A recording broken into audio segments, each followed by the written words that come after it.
অর্ধেক সালাম নিয়েছে, অর্ধেক নেয়নি। সবাইকে সালাম নিতে হবে। সালাম অর্থ হচ্ছে শান্তি, ঠিক কি না? আমি আবার সালাম দিই, আসসালামু আলাইকুম ওয়া রাহমাতুল্লাহি ওয়া বারাকাতুহু। ওয়া আলাইকুম আসসালাম ওয়া রাহমাতুল্লাহি ওয়া বারাকাতুহু। মাশাআল্লাহ। এই যে আমরা সালাম বিনিময় করলাম ঈদের ময়দানে, এটাও কিন্তু আমাদের আমলনামায় রাখা হয়েছে। সুবহানাল্লাহ। আমাদের যা কিছু করি, যে কথাই বলি, যা কিছু করি, সবকিছু আল্লাহ রাব্বুল আলামিন রেকর্ড করে ফেলেন। প্রতিটি নিঃশ্বাসে, প্রতিটি সেকেন্ডে যা কল্পনা করি বলতেছি, সবকিছু আল্লাহ তাআলা রেখে ফেলেছেন। কিয়ামতের দিন আল্লাহ তাআলা সেই রেকর্ডটাকে আমাদের সামনে দিয়ে দেবে।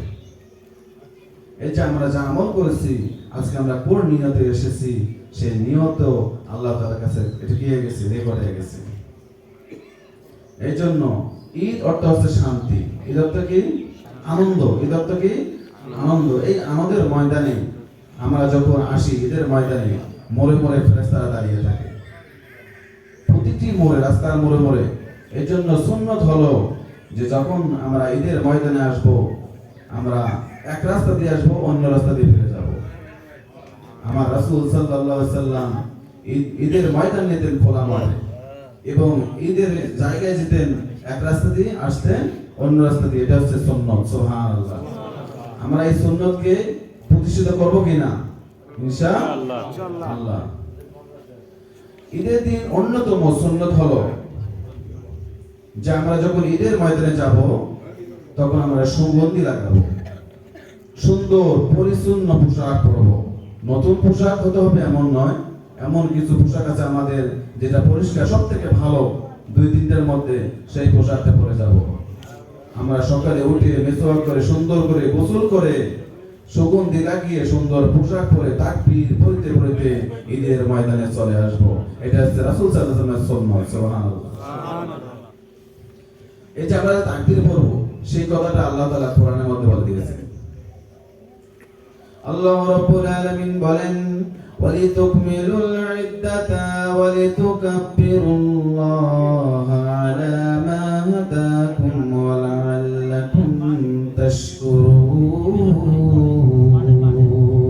বলেন আল্লাহু আকবার। আল্লাহু আকবার। আল্লাহ রাব্বুল আলামিন বলেন, যখন রমজান মাস শেষ হয়ে যাবে, তোমার রোজাগুলো পরিপূর্ণ হয়ে যাবে, তোমার রোজা সংখ্যা পরিপূর্ণ হয়ে যাবে, তুমি তাকবীর পড়া শুরু করে দাও যে আমি আল্লাহ রাব্বুল আলামিন তোমাকে পথ দেখিয়েছি, তুমি বেশি বেশি শুকরিয়া আদায় করো। আল্লাহু আকবার। আমাদেরকে শুকরিয়া আদায় করতে হবে। এই যে আমরা তাকবীর ঘোষণা করতেছি, আল্লাহু আকবার, আল্লাহু আকবার, আল্লাহ মহান, আল্লাহ মহান, ঠিক কি না? আল্লাহ সবথেকে বড়, সর্বশ্রেষ্ঠ। এই যে ঈদের ময়দানে আমরা একটি কাজ বেশি ভুল করি। বর্তমান আমার রাসূল সাল্লাল্লাহু আলাইহি সাল্লাম দুর্যোগ ব্যতীত কখনো মসজিদের ভিতরে নামাজ আদায় করতেন না। ঈদের নামাজ খোলা ময়দানে ঈদের নামাজ পড়া একটা সুন্নত। তিনি শুধু একবার বৃষ্টির কারণে মসজিদের মধ্যে নামাজ পড়ছেন, এরপর আর পড়েননি। কিন্তু মসজিদে নববীর মধ্যে নামাজ আদায় করলে সব বেশি না কম? অনেক বেশি। এক ওয়াক্ত নামাজ পড়লে 50 ওয়াক্ত সওয়াব। সুবহানাল্লাহ। তিনি কিন্তু ঈদের নামাজ সেখানে পড়তে পারতেন না যে আমি ঈদের নামাজে পড়ি সব বেশি পাবো, ঠিক কি না? কিন্তু তিনি সেখানে নামাজ না পড়ে বাহিরে নামাজ পড়ছেন পুরা ময়দানের মধ্যে। এবং এই ঈদের ময়দানে আমরা ঐক্য প্রতিষ্ঠা করার জন্য এই ঈদের ময়দান, আমরা যখন ঈদের ময়দানে আসবো তখন আমাদের মধ্যে ভ্রাতৃত্ববোধ সৃষ্টি হবে। কিন্তু দুঃখের বিষয়, ঈদের ময়দানে কিন্তু এক মসজিদে এক জামাত হওয়ার কোনো নিয়ম নেই। কমপক্ষে 5-7টা মসজিদের মানুষ মিলে একটা ঈদের মাঠ হওয়া উচিত। আমরা যে ঐক্যবদ্ধ হতে পারতেছি না, অথচ এক মুসলমান অপর মুসলমানের ভাই, আমরা এক ভাই অপর ভাইয়ের সঙ্গে মিলিত নাই, কারোর সঙ্গে কারো ভালো সম্পর্ক রাখতে পারেনি। এটাই কোরআনের শিক্ষা না, এটা রোজার শিক্ষা নয়। রোজার শিক্ষা হলো যে সকল ভেদাভেদ ভুলে যেতে হবে, মনের মধ্যে হিংসা থাকা যাবে না, পরনিন্দা করা যাবে না। এটা যদি আমাদের মন থেকে থাকে সর্বশেষ ঈদের দিনও, তাহলে আমরা তো রোজার সঙ্গে বিশ্বাসঘাতকতা করলাম, ঠিক কি না? রোজা আমাদেরকে শিক্ষা দিয়েছে যে তুমি কোরআন পড়ো, কোরআন অনুযায়ী জীবন করো, এবং সকল ভেদাভেদ পাপ থেকে মুক্ত হয়ে যাও। আমরা সেখান থেকে মুক্ত হতে না পারলে রোজার পরিপূর্ণতা আদায় হবে না। আল্লাহ রাব্বুল আলামিন এই যে আমরা একসঙ্গে উপস্থিত হয়েছি ঈদের ময়দানে, অসংখ্য ফেরেশতারা আল্লাহর কাছে চলে গিয়েছে, মরে মরে আমাদেরকে হালান সালাম জানিয়ে আমাদেরকে বলে দিচ্ছে, ও মুমিন বান্দারা, তোমরা যখন ঈদের ময়দানে যাও, এখান থেকে যাওয়ার সময় ফেরেশতারা আমাদেরকে হালান সালাম বলে, মারহাবা বলে, আর বলে যে আল্লাহ রাব্বুল আলামিন তোমাদের প্রতি খুশি এবং সন্তুষ্ট হয়েছে। তোমাদের জন্য আল্লাহ রাব্বুল আলামিনের কাছে রয়েছে সর্বশ্রেষ্ঠ নিয়ামত জান্নাত। সুবহানাল্লাহ। আমরা জান্নাতে যেতে চাই কিনা? আমরা যদি জান্নাতে যেতে চাই তাহলে রোজা আমাদেরকে যে 4টি শিক্ষা দিয়েছে, এই 4টি শিক্ষা রোজার পরে আদায় করতে হবে। কয়টি শিক্ষা? রোজা এসেছে আমাদেরকে 4টি শিক্ষা দেওয়ার জন্য।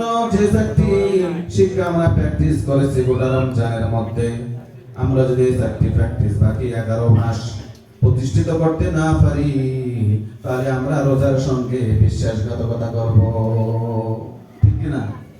আমাদেরকে যে এগুলো শিক্ষা দিয়েছে রোজা, সেই 4টি শিক্ষা আমাদেরকে বাকি 11 মাস পরিচালনা করতে হবে। তাহলেই আমরা এই যে সর্বশ্রেষ্ঠ পুরস্কারের নামাজ, এই যে জুমাতুল বেদা, এই নামাজে এখানে আসার পর আল্লাহ তাআলা বলছে যে রোজা যারা পরিপূর্ণ করবে তাদেরকে আমি পুরস্কার দেব। এই পুরস্কার আমরা কখন পাবো? যখন আমরা রোজার মাসে যেগুলো শিক্ষা অর্জন করছি বাকি 11 মাস প্রতিষ্ঠিত করব, তখনই আমাদের মধ্যে এই ঈদের নামাজ এবং রোজা সফল আসবে। এই 4টি বিষয়ের মধ্যে অন্যতম হলো কোরআন মাজিদ তেলাওয়াত করা। আমরা রোজার মাসে রোজা আসার আগে থেকে প্রস্তুতি নিয়ে কোরআন পড়তে হবে, ঠিক কি না? এই জন্য, কারণ কোরআনের মধ্যে যদি আমরা একটা হরফ পড়ি, আল্লাহ রাব্বুল আলামিন বুঝে বুঝে হরফ পড়ি, আল্লাহ রাব্বুল আলামিন তার বিনিময়ে আমাদেরকে একটার বিনিময়ে 10 গুণ পর্যন্ত সওয়াব দিয়ে দেন। সুবহানাল্লাহ। আর রোজার মাসে তো আর 700 গুণ বৃদ্ধি করে দেন। এই যে রোজার মাসে আমাদেরকে কোরআন পড়ার শিক্ষা দিল, অন্য মাসে আমাদেরকে প্রতিদিন ফজরের নামাজের পর কোরআন মাজিদ বেশি বেশি করে তেলাওয়াত করতে হবে, অর্থ বুঝে বুঝে পড়তে হবে। আমরা নিয়ত করব এই ঈদের ময়দানের মধ্যে রমজান যে আমাদেরকে কোরআনের শিক্ষা দিল, এই কোরআন মাজিদ আমি পুরো 1 বছর পর্যন্ত 2 বার অর্থ সহ খতম দেওয়ার চেষ্টা করব। আল্লাহ তাআলা আমাদেরকে তৌফিক দান করুন। বলেন, যদি আমরা এই নিয়ত করি তাহলে রোজার যে শিক্ষা, রোজার যে আমানত, সেটা রক্ষা হবে। সুবহানাল্লাহ। 2 নাম্বার হলো সিয়াম, রোজা রাখার শিক্ষা। এই যে আমরা 1 মাস রোজা রাখার প্র্যাকটিস করলাম, রোজার মাধ্যমে আল্লাহর সন্তুষ্টি অর্জন করা যায়। কেউ যদি মুমিন বান্দা হতে চায়, সর্বশ্রেষ্ঠ মুমিন বান্দা হতে চায়, যেটাকে আমাদের ভাষায় আমরা বীর বলার চেষ্টা করি, কেউ যদি মুমিন বান্দা হতে চায়, সেজন্য রমজানের ব্যতীত অন্যান্য নফল রোজাগুলো আদায় করে। নফল রোজার মাধ্যমে আল্লাহ রাব্বুল আলামিনের নৈকট্য অর্জন করা যায়। সুবহানাল্লাহ। বেশি বেশি প্রতি মাসে 13, 14, 15 তারিখ রোজা রাখতে হবে। এটা যেন আমার রাসূল রোজা রাখতেন। যদি কেউ রাসূলকে বেশি ভালোবাসে, সেই জন্য 3টি প্রতি মাসে 3 দিন, আরবি মাসের 13, 14, 15 দিন 15 তারিখে রোজা রাখে। 3টা নফল রোজা আমাদেরকে শিক্ষা দিয়েছে এই রোজা। এই যে আমাদের শাওয়াল মাস শুরু হয়ে গেছে, ঠিক কি না? এই সম্পর্কে হাদিস শরীফের মধ্যে বিশ্বনবী জনাব মুহাম্মদ সাল্লাল্লাহু আলাইহি ওয়াসাল্লাম বলেন, মান সামা রমাদান সুম্মা আতমাউ সিত্তাহু শাওয়াল মিন কানা কাসিয়ামুদ দাহর। কেউ যদি রমজান মাসের পরে 6টি রোজা, নফল রোজা আদায় করে, আল্লাহ রাব্বুল আলামিন তার আমলনামায় 1 বছর রোজা করার সওয়াব তার আমলনামায় দিয়ে দেন। সুবহানাল্লাহ। 1 বছর যদি কেউ রোজা রাখতে চান, 1 বছরের সওয়াব পেতে চান, তাহলে এই যে সামনে 6টা রোজা আছে, এই 6টি রোজা নফল রোজা আমরা আদায় করব, 1 বছরের সওয়াব দিয়ে দিবেন আল্লাহ তাআলা। কত বড় মর্যাদা মানবেন। আমরা বেশি বেশি রোজা রাখবো। তাহলে 2 নাম্বার কি বললাম? 1 নাম্বার কি বলছে? কোরআন। 2 নাম্বার কি? নফল রোজা। তিন নাম্বার হলো সালাত, নামাজ। আমরা রমজান মাসে নামাজ কাজা করার চেষ্টা করি নাই, করছি কি? বেশি বেশি রোজা নামাজ পড়ার চেষ্টা করেছি, কখন ফজরের আজান দেবে ইফতার খাওয়ার পর না ঘুমিয়ে আমরা নামাজ পড়ার জন্য চলে এসেছি। তারাবির নামাজ, এই যে 20 রাকাত পর্যন্ত কিয়ামুল লাইল আদায় করেছি, এগুলো আমাদেরকে নামাজের শিক্ষা দিয়েছেন। আমরা যদি বাকি 11 মাস রোজা নামাজ না রাখি, নামাজ না পড়ি, তাহলে রোজার সঙ্গে রমজানের সঙ্গে আমরা বিশ্বাসঘাতকতা করে ফেলবো। এই জন্য আমাদেরকে উচিত কি? অন্য 11 মাস নামাজ আদায় করা। নামাজ আমাদেরকে সঠিক পথ দেখাবে। অন্যায় থেকে আমাদেরকে বেঁচে থাকার একমাত্র অবলম্বন হলো নামাজ। আল্লাহ রাব্বুল আলামিন বলেন, ইন্নাস সালাতা তানহা আনিল ফাহশাই ওয়াল মুনকার। নিশ্চয়ই নামাজ মানুষদেরকে যাবতীয় অশ্লীল কর্মকাণ্ড থেকে বিরত রাখে। সুবহানাল্লাহ। নামাজ আমাদেরকে অন্যায় কাজ থেকে দূরে রাখে। এই যদি আমরা রোজা নামাজ না পড়ি, ইচ্ছাকৃতভাবে নামাজ কাজে করি, তাহলে এর থেকে আরো বড় গুনাহ কথা আল্লাহ তাআলা বলেছেন। বিশ্বনবী জনাব মুহাম্মদ সাল্লাল্লাহু আলাইহি সাল্লাম হাদিস শরীফের মধ্যে বলেছেন, কেউ যদি ইচ্ছাকৃতভাবে এক ওয়াক্ত নামাজ কাজা করে, আল্লাহ রাব্বুল আলামিন তার যে অভিভাবক হয়ে আছেন, সেই অভিভাবক তিনি ছেড়ে দেবেন। রাসূল সাল্লাল্লাহু আলাইহি সাল্লাম তার কোনো অভিভাবক নেবেন না। তাহলে আমরা একবার চিন্তা করি, আমার রাসূল এবং আল্লাহ যদি আমাদের থেকে দূরে চলে যায়, তাহলে আমাদের কি ঈমান আছে? আমি কি আর মুমিন বান্দা আছি? হাদিস শরীফের মধ্যে এত কড়া কথা বলে, এক ওয়াক্ত নামাজ ইচ্ছাকৃত ভাবে কেউ ছেড়ে দিলে, রাসূল বলতেছে সে আমার উম্মত নয়, আল্লাহ বলতেছে আমার বান্দাই নয়। রাসূল যদি অস্বীকার করে, তাহলে আমরা মুমিন বান্দা হতে পারবো? এই যে রোজা আমাদেরকে শিক্ষা দিয়েছে নামাজের কথা। 5 ওয়াক্ত নামাজ আমরা চেষ্টা করব বেশি বেশি আদায় করার জন্য। আমরা যদি 5 ওয়াক্ত নামাজ রোজার পরেও পড়তে পারি, আল্লাহ রাব্বুল আলামিন বলতেছে, ওই বান্দা রমজানের হক আদায় করেছে, আমি আল্লাহ রাব্বুল আলামিন তাকে রমজানের পুরস্কার দিয়ে দেব। সুবহানাল্লাহ। রমজানের পুরস্কার আমরা পেতে চাই না? কষ্ট করে আমরা রোজা রেখেছি, সিয়াম পালন করেছি, রমজানের পুরস্কার সরাসরি কে দিবে? আল্লাহ তাআলা। আল্লাহ বলতেছে, অন্যান্য ইবাদতের সওয়াব আমি দেব, আমি সওয়াব দেব, কিন্তু সরাসরি পুরস্কার হচ্ছে আমি আল্লাহ রাব্বুল আলামিন নিজে। সুবহানাল্লাহ। এই রমজানকে পেতে চলে আমাদের কি করতে হবে? নামাজ পড়তেই হবে। এক ওয়াক্ত নামাজ কাজা করা যাবে না। আমরা নামাজ কাজা করি, কিন্তু আমরা গরু খাইলে মুসলমান হয়ে যাই, ঠিক কি না? শুধু দাবি করে আমি মুসলমান, আমি দাবি করি আমি রাসূলের সর্বশ্রেষ্ঠ উম্মত, আমি আশিকে রাসূল, আমি রাসূলকে বেশি ভালোবাসি, আমি শুধু এই কথাগুলো পড়ে নামাজ কাজা করি। আবার বড় বড় কথা বলি, নামাজ না পড়লে কি হবে? আমার ঈমান ঠিক আছে, আমার কি আছে? ঈমান ঠিক আছে। যেখানে রাসূল সাল্লাল্লাহু আলাইহি ওয়াসাল্লাম হাদিসে বলতেছেন, কেউ যদি নামাজ না পড়ে ইচ্ছাকৃতভাবে, সে আমার উম্মত নয়। সেখানে কিভাবে তুমি বলতে পারো আমার ঈমান ঠিক আছে? তোমাদের ঈমানই নাই। নামাজ ইচ্ছা করে ছেড়ে দিলে কি নাই? কারণ শাহাদাত লা ইলাহা ইল্লাল্লাহ, তুমি ঈমান এনেছো, ইকামাতুস সালাত। দ্বিতীয় কথা কি বলতেছে? ইকামাতুস সালাত, নামাজ প্রতিষ্ঠা করো, নামাজ প্রতিষ্ঠা করো। আমাদের কি করতে হবে? নামাজ পড়তে হবে। আর আমরা যদি এগুলো না করি, এগুলো সম্পর্কে আল্লাহ তাআলা একটা উদাহরণ দিয়েছেন। আল্লাহ রাব্বুল আলামিন পবিত্র কোরআন মাজিদের মধ্যে বলেন, ওয়ালা তাকুনু কাল্লাযীনা قضت غزلها من بعد قوة أنكاثا الله أكبر আল্লাহ রাব্বুল আলামিন বলতেছেন, তোমরা সেই উম্মাদানি মহিলার মতো হইও না, ওই পাগল মহিলার মতো হইও না, যে সুন্দরভাবে শক্ত করে মজবুত সহকারে সুতা পাকানো যখন শেষ হয়ে যায়, সে সুন্দরভাবে আবার সেগুলোকে খুলে খুলে নষ্ট করে ফেলে। ওয়ালা তাকুনু কাল্লাতী নাকাদ গজলাহা মিন বাদি কুওয়াতিন আনকাসা, তোমরা উম্মাদানি মহিলার মতো হইও না। এই যে 1 মাস রোজা রাখলাম, এই রোজার মধ্যে যতগুলো সওয়াব পেয়েছি, 1 বছর পর্যন্ত আমরা রোজা রেখেছি, সওয়াব ইবাদত করেছি, রমজানে 1 মাস পর্যন্ত সিয়াম সাধনা পালন করেছি, ঈদের নামাজ পড়ার জন্য এসেছি। আমরা যদি বাকি 11 মাস এই আমলগুলো না ধরে রাখি, আমরা সেই উম্মাদানি মহিলার মতো হয়ে যাব, আমাদের আমলগুলো নষ্ট হয়ে যাবে। এই জন্য আল্লাহ তো বলতেছে তোমরা ওই মহিলার মতো হও না। একটা পাগল মহিলা সারাদিন চেষ্টা করলো, সুন্দর করে রশি পাকালো, সুতা তৈরি করে পাকালো, পাকানো যখন শেষ হয়ে গেল সে আবার সেগুলোকে ছেড়ে ছেড়ে নষ্ট করে ফেললো। সুবহানাল্লাহ, তার কথা শুধু বোঝানোর জন্য কত সুন্দর একটা উদাহরণ দিয়েছে। 3 নাম্বার হলো আমাদের তাওহীদের শিক্ষা করা, 4 নাম্বার তাওহীদের শিক্ষা অর্জন করতে হবে। কিসের শিক্ষা? তাওহীদ। আমরা যদি নামাজ পড়ি, রোজা রাখি, হজ করি, এই সারা যদি পাপ কাজ করি, তাহলে আল্লাহ তাআলা দুইটার সমান সমান করে রেখে রাখবেন। কিয়ামতের দিন সেগুলো কি করবেন? ওজন করবেন, সমান সমান। কার পাল্লা ভারী হয়, কোন পাল্লা ভারী হয়, ঠিক কি না? কিন্তু তাওহীদের শিক্ষা যদি আমরা অর্জন করতে না পারি, আমরা যদি শিরকের মধ্যে লিপ্ত হয়ে যাই, আল্লাহ রাব্বুল আলামিন বলতেছে আমাদের আমলগুলোকে সবগুলোকে নষ্ট এবং ধ্বংস করে দিবেন।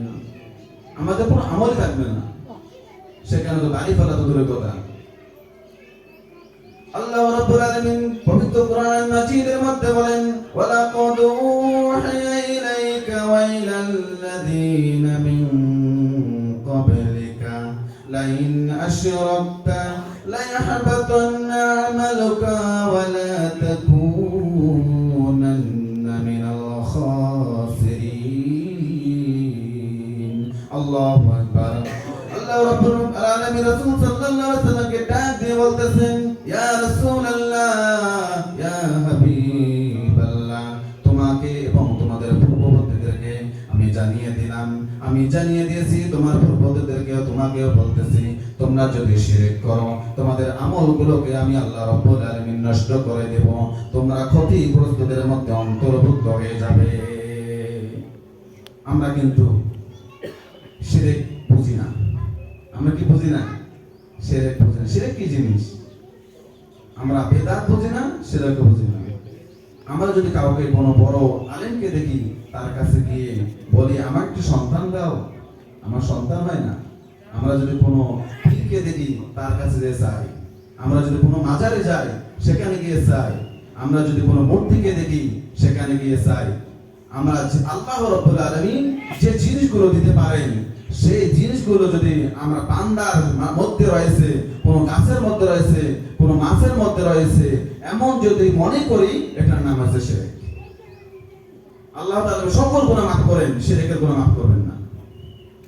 কারণ এটা যে জুলুম, এটা কি আল্লাহর উপর কি করা? জুলুম করা।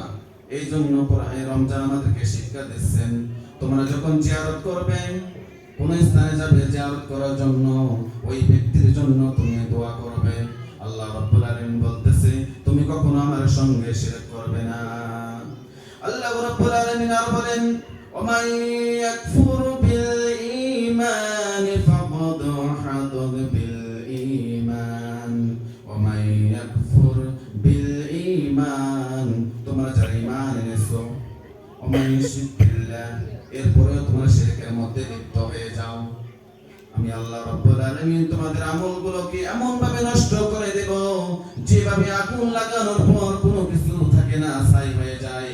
তোমার আমলগুলোকে আমি আল্লাহ রাব্বুল আলামিন নষ্ট করে দেব। তাহলে আমরা ঈমান আনার পরে শিরক করি, আল্লাহ তাআলা জানে কিনা? ঈমান আছে, তারপর আমরা শিরক করি। আল্লাহ তাআলা বলছে ওমাই ইয়াকফুর বিল ঈমানা, যা তোমরা ঈমান এনেছো, তারপরেও তোমরা কি করো? শিরকে লিপ্ত হও। আল্লাহ তাআলা বলতেছে তোমরা ঈমান আনার পরে যারা শিরক করো, আমি তাদের আমলগুলোকে নষ্ট করে দেব। এইজন্য আমাদেরকে রোজার শিক্ষা হচ্ছে এবং ঈদের শিক্ষা হচ্ছে আমরা বেদাত এবং শিরকের কাজ ছেড়ে দেব।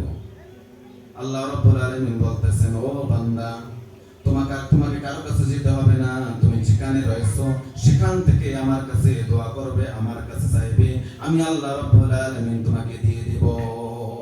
সুবহানাল্লাহ। কোন কাছে যাওয়া লাগবে না। আল্লাহ তো এই কথা কোন জায়গায় বলে নাই যে তুমি তোমার কাছে বড় হুজুর আছে তার কাছে যাও, সে তোমার জন্য সুপারিশ করবে। আল্লাহ বলছে নবীদের কাছে পৃথিবীর মধ্যে যাবে না, কিন্তু কিয়ামতের দিন আমি নবীকে দায়িত্ব দেব, আমার রাসূলকে সে সুপারিশ করবে তোমাদের জন্য। কিন্তু কাদের জন্য সুপারিশ করবে? যারা শিরক করবে না তাদের জন্য সুপারিশ করবে। তুমি যদি পৃথিবীর মধ্যে শিরক করো, তোমার জন্য রাসূল কি করবে না, সুপারিশ করবে না। আমি রাসূলকে সুপারিশ করার দায়িত্ব দেব মুমিন বান্দার জন্য, যে মুমিন বান্দার ঈমান আনার পরেও দুর্বলতার কারণে, মানবিক দুর্বলতার কারণে ভালোভাবে ঈমান আমল করতে পারে নাই, গুনাহ আল্লাহ একটু হারিয়েছে, আমল আল্লাহ কমাইছে, তার জন্য সে সুপারিশ করবে। কিন্তু যে যে বান্দা আমার বিরুদ্ধে করছে, আমার সঙ্গে শিরক করছে, তাকে আমি সুপারিশ করব না, কি দায়িত্ব দেব না। যেমন একজন যদি টিচারকে আপনি বলেন যে একটা বাচ্চার জন্য আপনি একটু সুপারিশ করেন না, ওই বাচ্চাকে সুপারিশ করবেন কার জন্য?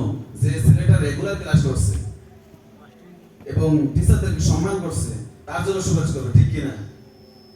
আর যদি বলে যে একটা ছেলে 1 বছর ক্লাস করে নাই, শিক্ষককে দেখলে সম্মান করে নাই, শিক্ষকের মর্যাদা দেয় নাই, তার জন্য সুপারিশ করবে? কখনো করবে না। তা আল্লাহ তাআলা বলতেছে যে বান্দা আমার সঙ্গে আমাকে সম্মান করবে না, আমাকে বেইজ্জত করবে, আমি যে মানুষকে সৃষ্টি করছি তার কাছে কি আমার পরিবর্তে চাইবে, আমাকে অপমান করবে, আমি আল্লাহ রাব্বুল আলামিন তাকে কখনো সুপারিশ করে দায়িত্ব দেব? রাসূল তাদের পক্ষে সুপারিশ করবে না। রাসূল কার পক্ষে সুপারিশ করবে? যে বান্দা আল্লাহর সঙ্গে শিরক করবে না, বেদাতি কাজ কর্মে লিপ্ত হবে না, আল্লাহ রাব্বুল আলামিন তাদেরকে রাসূল সাল্লাল্লাহু আলাইহি ওয়াসাল্লাম বলবে যে আমি তাদেরকে সাহায্য করব। আর যে মুশরিক, যে শিরক করবে, ইহুদিরা হিন্দুরা, ওরা না বোঝে, ওরা মূর্তির কাছে চায়, ওদের তো ঈমান নেই। আমরা তো ঈমান এনেছি কার উপর? আল্লাহর উপর। এবং এই কথা সাক্ষ্য দিচ্ছি, ইয়াকা না'বুদু ওয়া ইয়াকা নাস্তাঈন, আমরা আপনার কাছে সাহায্য চাই এবং আপনার কাছে আমরা সঁপে দিয়েছি, আমরা অন্য কারো কাছে চাই না। এই কথা প্রতিদিন বলি কিনা? প্রতিদিন 5 ওয়াক্ত নামাজের মধ্যে 70 বার বলি, পুরো মাসে 2000-এর অধিক বলি ইয়াকা না'বুদু ওয়া ইয়াকা নাস্তাঈন, একমাত্র আপনার কাছে চাই, অন্য কারো কাছে চাই না। এই কথা আমরা বলি কিনা? বলার পরেও আমরা মসজিদ থেকে বের হয়ে কিভাবে অন্যের কাছে না হাত পাততে পারি? আমার সন্তান নাই, ও বাবা আমাকে একটা সন্তান দাও, আমার জমিনের মধ্যে ভালো ফসল হয় না, বাবা আমাকে দাও, আমার ব্যবসার মধ্যে কেন যেন একবার ধরা খেয়েছি, একটু আপনি দোয়া করে দেন, আপনি একটু বলে দেন, আপনি যদি বলেন আমি পার পেয়ে যাব। আল্লাহ রাব্বুল আলামিন বলতেছে তুমি এই কথাগুলো সেখানে না বলে যদি তুমি একাকী নফল নামাজ পড়ে আমার কাছে চাও, আমি আল্লাহ রাব্বুল আলামিন অনেক খুশি হয়ে যাব। সুবহানাল্লাহ। তোমাকে তো সেখানে বলার কোনো অনুমতি দেয়নি। আল্লাহ রাব্বুল আলামিন পবিত্র কোরআন মাজিদের মধ্যে বলতেছেন ওয়া ইযা সালাকা ইবাদি আন্নী ফাইন্নী করিব উজিবু দাওয়াতাদ দাঈ ইযা দাআন ফালইস্তাজিবু লি ওয়াল ইউমিনু বি লাআল্লাহুম ইয়ারশুদুন। আল্লাহু আকবার। আল্লাহ রাব্বুল আলামিন বলতেছেন ও রাসূল, তারা আপনাকে প্রশ্ন করে আমি কোথায়, আপনি বলে দেন ফাইন্নী করিব ইযা সালাকা ইবাদি আন্নী ফাইন্নী করিব, আমি তাদের অতি নিকটে রয়েছি। তারা যখন আমার কাছে চায়, আমার কাছে দোয়া করে, মনে মনে কিছু চায়, আমি আল্লাহ রাব্বুল আলামিনের সঙ্গে সঙ্গে তাদেরকে দিয়ে দেই। অথচ তারা না বুঝে দৌড়ে দৌড়ে হেঁটে হেঁটে আমার পরিবর্তে এমন কারো কাছে চায় যাদেরকেও আমি সাহায্য করি। আল্লাহ তার কি বলতেছে? ফাইন্নী করি, আমি তাদের অনেক নিকটে আছি। ফাউজি খোদার মাঠে দাঁড়াইতে দাঁড়ান, সুতরাং তাদের উচিত আমাকে ডাকা। আল্লাহ কি বলতেছে? সুতরাং তাদের উচিত আমাকে ডাকা, আমাকে ডাকলে আমি আল্লাহ রাব্বুল আলামিন তার ডাকে সাড়া দেব এবং তার যাবতীয় যতগুলো প্রয়োজন আছে সকল প্রয়োজন পূরণ করব। সুবহানাল্লাহ। তাহলে আমরা 4টি শিক্ষা অর্জন করব এবং চেষ্টা করব কোরআন মাজিদ, কোরআন বেশি বেশি তেলাওয়াত করব। কি করব? কোরআন মাজিদ তেলাওয়াত করব। 5 ওয়াক্ত নামাজ ছেড়ে দেব না। যদি আমরা মুমিন বান্দা হতে চাই, সিয়াম ছেড়ে দেব না। সিয়াম নফল রোজাগুলো আমরা আদায় করব। বিশেষ করে এই যে 6টা রোজা রয়েছে, 6টা রোজা অবশ্যই আমরা কি করব? পালন করব। এরপর 4th নাম্বার হচ্ছে আমরা শিরক কাজ করব না, কারো কাছে যাইব না, একমাত্র কার কাছে যাইব? আল্লাহর কাছে। অন্য কার কাছে আমার কোনো প্রয়োজন নেই। আল্লাহ যদি অনুমতি দিত, বলতো যে অন্য কার কাছে চাও, তাহলে আমরা চাইতাম। আল্লাহ সরাসরি কোরআন আয়াতের মধ্যে ফরজ, সেই কোরআন আয়াত সরাসরি বলতেছে আমার কাছে চাও, তুমি অন্য কার কাছে চাইতে পারবে না। সেখানে আমরা অন্য কার কাছে কেন চাইবো? বাবার কাছে যে 1000 টাকা থাকে, সন্তান বাবার কাছে না আছে, অন্য প্রতিবেশীর কাছে চায়, বাবাকে সহ্য করবে? তাহলে আল্লাহ তাআলা কিভাবে এই কাজ সহ্য করবে? আমরা না বুঝে না শুনে যদি কোনো কার কাছে শুনি আমরা সেখানে যাই। একটা সন্তান হয় না, হায় আমাদের ইব্রাহিম আলাইহিস সালামের সন্তান 70 বছর পর্যন্ত হয় নাই। তিনি তো ওই সময় তো মিশরের বেশি ছিল, তিনি মূর্তির কাছে যেতে পারতো, পাহাড়ের কাছে যেতে পারতো, পারতো কিনা? তিনি কার কাছে চাইছেন? তিনি কি অপেক্ষা করে নাই? 70 কিংবা 80 বছর পর একটা সন্তান দিয়েছে, তিনি একমাত্র আল্লাহর কাছে, অন্য কারোর কাছে চাই নাই। ইব্রাহিম আলাইহিস সালামকে যখন আগুনের কুণ্ডলীর মধ্যে ফেলে দেওয়া হয়, ফেরেশতারা এসে বলতেছে আপনি বলেন আমরা এখনই আপনাকে সাহায্য করি। ইব্রাহিম আলাইহিস সালাম বলতেছে তোমরা কে? আমার আল্লাহ কি দেখতেছে না? সেই আল্লাহ সাহায্য করবে, আমি তোমাদের কাছে কোনো সাহায্য চাই না। আগুন বলতেছে আপনি বললে আমি শীতল হয়ে যাব, কারণ আগুনও তো নবীকে ছেড়েছে কিনা। এই আগুনকে বলতেছে কি তুমি আমার সাহায্যকারী নও, একমাত্র আমার সাহায্যকারী হচ্ছে আল্লাহ। আল্লাহ রাব্বুল আলামিন বলছে কুলনা ইয়া নারু কুনি বারদাও ওয়া সালামুন আলা ইব্রাহিম, এ আগুন তুমি ইব্রাহিমের জন্য কি হয়ে যাও? শীতল হয়ে যাও, পরিপূর্ণ ফুলসজ্জা হয়ে যাও। এই যে আমাদেরকে নবীরা আমাদেরকে শিক্ষা দিয়েছে, আমরা শিখি না, আমরা সেটা চেষ্টা করি না। মানুষের কতগুলো যারা ইনকাম করার চেষ্টা করবে, পিস আসবে, তারা তো বলবে আপনাকে পীরের কাছে যেতে হবে, তারা কিছু মুরিদ তৈরি করে, ওদেরকেও তারা টাকা দেয়। কিন্তু আমাদেরকে বুঝতে হবে কোরআন কি বলেছে, হাদিস কি বলেছে। কোরআন হাদিসের বাইরে এক চুল পরিমাণ আমাদেরকে সরে যাওয়া যাবে না। রাসূল সাল্লাল্লাহু আলাইহি ওয়াসাল্লাম এই কথাই বলেছেন যে তোমাদের কাছে আমি দুটি জিনিস শিখিয়ে দিলাম। কয়টি? দুটি জিনিস, কোরআন এবং হাদিস। এই দুটি ব্যতীত এই দুটি যদি তুমি আঁকড়ে ধরো কখনো পথ ভ্রষ্ট হবে না। আমরা এই দুটি ছেড়ে দিয়েছি। যদি আমরা কেউ বলার চেষ্টা করে তাদের সঙ্গে আমরা অবিলিপ্ত হয়ে যাই। আমরা চেষ্টা করব কেউ কোনো কাল্পনিক কথা আমাদের বিশ্বাস করা যাবে না। কাল্পনিক জিনিস খুব খারাপ। কেউ কিছু কথা বলবে, আমাকে তোমাকে কোরআন আছে হাদিস আছে, এখন বাংলা সহ অর্থ সহ আছে, আমাকে দেখাও এই কথাটা কোথায় আছে, ঠিক কি না? তারা আর একটু বলে আলা ইন্না আউলিয়া আল্লাহি লা খাউফুন আলাইহিম ওয়া লা হুম ইয়াহজানুন, এই পৃথিবীর মধ্যে আল্লাহর ওলিদের কোনো ভয় নাই। এই কথা বলে মানুষকে ধোঁকা দেয়, তাই কি না? অথচ আল্লাহ বলছে আলা ইন্না আউলিয়া আল্লাহি লা খাউফুন আলাইহিম, কারা? আল্লাহর বন্ধু কারা? যারা মুমিন বান্দা, যারা 5 ওয়াক্ত নামাজ পড়বে তারা আল্লাহর বন্ধু, যারা আল্লাহকে ঈমান আনবে তারা আল্লাহর বন্ধু, যারা তাহাজ্জুদের নামাজ পড়ে চোখের পানি ছেড়ে দেয় তারা আল্লাহর বন্ধু। আল্লাহ বলছে মুমিন বান্দারা আমার কি বন্ধু। আল্লাহকে বলছে বিশেষ করে আলাদা করে বলছে, বলে নাই, বলছে তাদের ভয় নাই। যে 5 ওয়াক্ত নামাজ পড়বে, তাহাজ্জুদের নামাজ পড়ে আমার কাছে দোয়া করবে, সেজন্য ভয় না পায় যে তার কোনো ক্ষতি হবে, আমি আল্লাহ তাকে সাহায্য করব। আল্লাহ তাআলা এই প্রতিশ্রুতি দিয়েছে। আমাদেরকে বুঝতে হবে আল্লাহ তাআলা আমাদেরকে রোজার এই 4টি শিক্ষা অর্জন করার তৌফিক দান করুন। সবাই বলুন আমিন। আমিন। ওয়া আখিরু দাওয়ানা আলহামদুলিল্লাহি রাব্বিল আলামিন। আল্লাহুম্মা